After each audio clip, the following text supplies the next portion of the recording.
Just, I wanted to build with no energy issues. And I wanted to also kind of focus on survivability too, because we're going to be trying to punch up on this content here with the nerfs.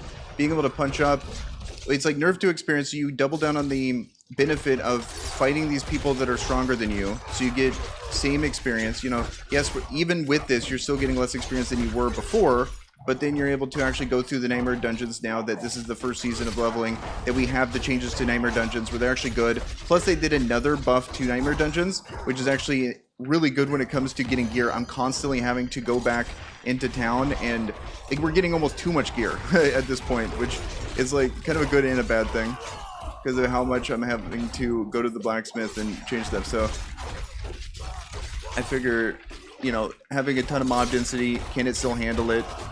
I'm not just taking on a couple minions at a time. This is, you know, can he survive? So even with the mechanic here that's annoying, eats that. He's still surviving. He's still going through. Multiple elites on him. No problem for this build. I think that's a pretty good showcase of the build actually being pretty solid.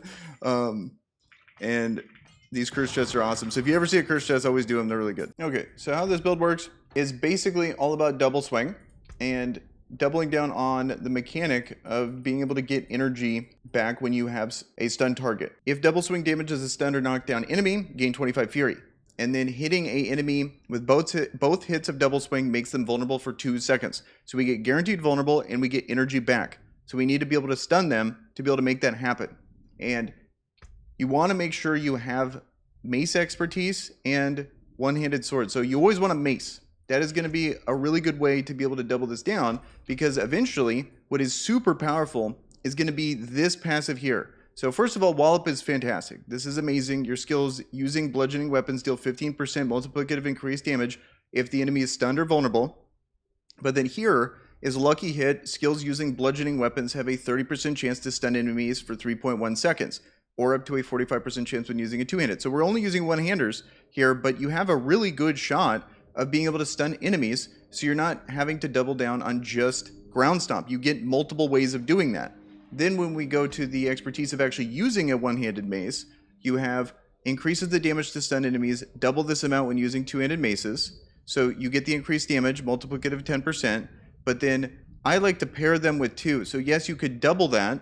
If you have the two maces, that's fine. As you're leveling, you're going to go through and be able to change between the two. And sometimes I had to go two maces. Sometimes I go sword and one-handed. Right now, I'm a one-handed and a one-handed mace, or one-handed sword, one-handed mace. I have that pairing there. I think that's ideal, but it's not a terrible thing to have two maces. But I think it is significantly worse to only have two-handed swords.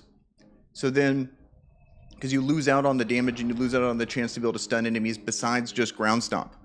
And then there's going to be other aspects we're going to get that are going to increase the stun chances as well. So I can see this getting really good as we get more and more ways of being able to stun people. And then the sword one, Lucky Hit, up to a 10% chance to gain 5 fury when hitting crowd control enemies. Double this chance when using 2 swords. And then killing a crowd control enemy grants 15% increased attack speed for 3 seconds. Double this amount when using 2 swords. So that also works well. So attack speed, energy gain from the Lucky Hit chance, the 10% to get 5 fury. That's really good. So having a ton of energy, having a ton of attack speed, and having abilities that proc off of stunned enemies, all amazing stuff. This synergizes super well together. Then it allows us to take the two-handed axe expertise as a side thing, because we're going to be using both of these for the build as the actual weapons doing damage. Ideally, I would have this leveled, but I've never done a build as I'm leveling that actually gets to use a two-handed axe, so it's only level 2. So, those are the priorities there. But as I'm leveling, I like to have Fury. You get the actual damage reduction. You can switch between Flay and Fury. I think both of them are fine. You get the extra vulnerable there, but you're guaranteeing it there. So I think just having the damage reduction on your auto attack, really good. Also builds a ton of Fury. You want to go to Ground Stomp. You also want to get Challenging Shout as well, I think. And then also you also want to get Rallying Cry. Big thing you want to avoid, I don't think Warcry is that good, especially when you're leveling, just not worth it. As you can see, I doubled down on all the survivability stuff. I think we do enough damage, so I just want to survive so I can punch up in those harder things. We take Pit Fighter because you get the increased damage to close enemies, and then you also get you take reduced damage and gain distant damage reduction, so that's good. And then you also gain the critical strike chance against mobilized, stunned, or slowed enemies here in No Mercy. Totally worth it. I'm still taking this just for the CC aspect of it. Maybe you could drop this. I think an MVP of the build is going to be still Grasp, because you get the guaranteed vulnerable and you get berserking on a proc here, and you pull people in. That's the big thing. You pull people in and you stun them, and so you're getting everything. Because the big issue without Steel Grasp, if you don't have that, you're going to have a hard time being able to kill groups of enemies. So I think Steel Grasp is absolutely amazing. I think this is one of the best moves for Barbarian, and I always try to put it on my build. Then we have Thick Skin. Fortify is an issue when you're leveling, so I'm trying to do this. I'm still not getting that much Fortify. I'll probably have to get an aspect for it, because we're not going to have the Paragon board for a while online to be able to get that. So right now, Fortify is an issue as we're leveling, but probably an aspect will be able to shore that up. And then you get the extra damage there. But then attack speed, so probably what I'll do, maybe you can remove this, prioritize on the attack speed, and then I got the healing. I got the double healing here and the healing here. Guttural Yell is the best DR you can really be getting, because it's an additional thing that's separate. So everyone that's done the math on it says it's super good, so definitely take that. I would say the priority is going to be healing as you're leveling, and then get Guttural Yell as a side thing. But damage-wise, we're fine. It's more about the setup, having a build that feels clean, and you can consistently use your moves. And a lot of these other moves, as you're leveling, have a hard time. I would say Rend is the only other one I could think of that has such an easy time of being able to keep their Fury up. Whereas if you try these other builds, it's a little difficult, in my opinion. So that is going to be the skill tree.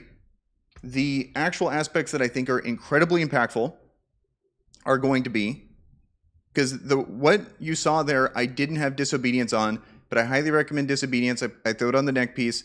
It's just I swapped to this one because this is just a way better version of the neck that I had. I just forgot to swap to Disobedience, but I'm going to put Disobedience on. And then this is amazing. If you can find Smiting, definitely use Smiting, because this is going to be a massive increase. But I would say the biggest increase that I've gotten so far when using this build, because it increases everything, is going to be finding as much attack speed as you possibly can have. So this one, I put Accelerating. I imprinted this on this actually pretty GG leveling two-handed slashing polearm. We're all stat, strength, and vulnerable damage, because we're guaranteed vulnerable, so vulnerable is insane in this build. But critical strikes with core skills increase your attack speed by 48%. That is wild. And what you see, it start to ramp up where you're really starting to mow these people down when it comes to your double swing, because the attack speed impacts the speed at which you're double swinging, which is wild. Then I wanted to double down on that, where basic attacks gain 30% attack speed on this one, on my two-handed mace, because I got a lot of base stats here, so it's going to be hard to replace this, in my opinion, as I'm leveling. That's why I'm okay with that. Then some survivability stuff. Damaging an elite grants a barrier. Normally, there's better ways to DR later, but when you're leveling, that's actually pretty good. Iron Skin grants Unstoppable. This is just a good piece, and I'll eventually take this because I think Iron Skin, Unstoppable, this is one of the best aspects you can get down the line. I just don't have room for Iron Skin at the moment. Maybe I can fit it in, not sure. But that's basically what I've been using. This is just a good mace. Maybe I can get something else on there later. But with how frequent you get drops in Nightmare Dungeons, I'll be able to easily replace this with better stuff in the future. Now let's talk about the new seasonal mechanic here, because I think there's some really good Malignant Hearts you can throw on. First of all, the addition of armor to these makes these just objectively so much, you get so much more power from these than you would have prior to just 250 armor from the skulls. So I think that's really cool. Like, for example, I'm only level 50. These scale with your level, and I'm already getting 227 armor from these. 239, 239. So I'm almost equal power from what I was before, plus a whole additional effect. So we have the defensive ones. By far, my favorite defensive one is Cage Heart of Revenge. So you get the DR up to a 20% of incoming damage is suppressed. And then when you use a defensive move, in the case of a Barbarian, all suppressed damage is amplified by 250% multiplicative and explodes for 9,000 damage. Up to, and that's going to be scaling as well. This is an insane ability, in my opinion. We have the issue with the DR, or with the damage reduction nowadays, because of the changes, and they shored that up way further. I almost feel like, depending on how this scales, on how the armor scales, we might even be tankier in a weird way, because we get so much more just flat armor here. I'd have to do the math. Not sure. But if we're at 50, we're gaining 227 armor. That's wild. Maybe it's gonna slow down and we'll end right at 250, but we'll see. Like, that's insane. Then we have this one. I'm not fully sold on this. This is the Wrathful Heart. I think this is good, but attack speed's good.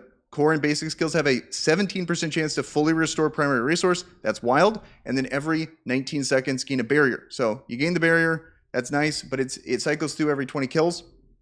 So it's consistently on there. So I think if I could just swap between Devious and Vicious, that would be amazing. But we're stuck with Brutal for a bit there, which is kind of a bummer. And then lastly, I think for the utility side, this one's really good. Your skills have a 31% chance to knock down all enemies for 1.25 seconds when the attack speed is higher than 32%. So it could go up just down to 20%. And as you can see, all the different ways we get attack speed, it's going to be really easy to do that. So you're knocking down people constantly. They're unstoppable and constantly. So if we can get the boots that increase damage to people that are unstoppable, that's going to be used a ton. So it's going to be totally worth getting that on the boots there for sure. So there's a lot of ways to improve this. Another aspect that I want to talk about that I think is really good is going to be this new utility one in aspect of Audacity. When there are at least 5 close enemies, stun them for 2 seconds. This can only occur once every 20 seconds. So this is a new one. This expires at the end of the season, like it's saying there. I think this is going to be amazing for this build. You pull people in, you don't even need a ground stomp them. It may be, depending on how slowly you go through, you could just rely on aspect of Audacity and not even need ground stomp. But with the changes to ground stomp, probably not going to be the case because you get 40 fury from it. So ground stomp is really good now because they went from 25 to 40. So you actually, never mind about not needing it. It's just a nice bonus. And then another thing is going to be this one here. This one, offensive aspect of retribution. So distant enemies have a 18% chance to be stunned for 2 seconds when they hit you. This is another way we're going to double down and get more stuns. So this is another thing that I haven't put on there. I don't want to use it yet, but this is going to be really good. So we're going to consistently stun, because once they're stunned, you go ham and you're gonna nuke them. And then gear wise, as you can see here, just basically we're just trying to get as much attack power as possible, but ideally we would get other things like damage to stunned, strength, vulnerable damage. All those things would be ideal. But basically I can't really choose between this. The main thing is I would rather take a damage loss on the item power here than drop a mace, because the one-handed maces just activate everything in the build. It's totally worth to keep that, but everything else is pretty flexible as you're going through this. So hopefully it was helpful, guys. Streaming, it's easier for me to just make a video on it than it is to, explain it all on live. So if you guys want to check me out live, link will be down in the description. And with that, guys, I'm out of here. Peace.